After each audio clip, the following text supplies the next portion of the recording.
क्या आप जानते हैं कि धृतराष्ट्र की 102 संतानें थी, लेकिन इतिहास में सिर्फ 2 ऐसे नाम हैं जिनके बारे में बहुत कम लोग जानते हैं, युयुत्सु और दुसला। आखिर ये दोनों कौन थे? महाभारत में दुर्योधन और दुशासन को तो हर कोई जानता है, लेकिन धृतराष्ट्र की 2 ऐसे संतानें भी थी जिनकी कहानियां बहुत कम सुनाई जाती है। पहली थी दुसला। दुसला महाराज धृतराष्ट्र और महारानी गांधारी की एकमात्र पुत्री थी। वह 100 कौरवों की इकलौती बहन थी, इसीलिए सभी उनसे स्नेह करते थे। उनका विवाह सिंधु देश के राजा जयद्रथ के साथ हुआ, लेकिन जयद्रथ ने वनवास के दौरान द्रौपदी को हरण करने का प्रयास किया, जिसके कारण पांडवों ने उन्हें पराजित कर अपमानित किया। बाद में अभिमन्यु के वध में जयद्रथ की महत्वपूर्ण भूमिका थी, इसीलिए अर्जुन ने प्रतिज्ञा की और अगले ही दिन जयद्रथ का वध कर दिया। इस प्रकार दुसला ने अपने पति को खो दिया और फिर महाभारत के युद्ध में उसने अपने लगभग 100 सभी भाइयों को भी खो दिया।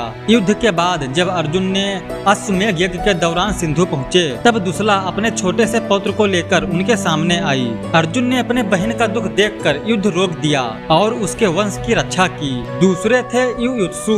युयुत्सु भी महाराज धृतराष्ट्र के पुत्र थे, लेकिन उनकी माता महारानी गांधारी नहीं बल्कि राजमहल की एक वैश्य दासी थी। राजमहल में पले बढ़े होने के बावजूद उन्होंने कभी धर्म का साथ नहीं छोड़ा।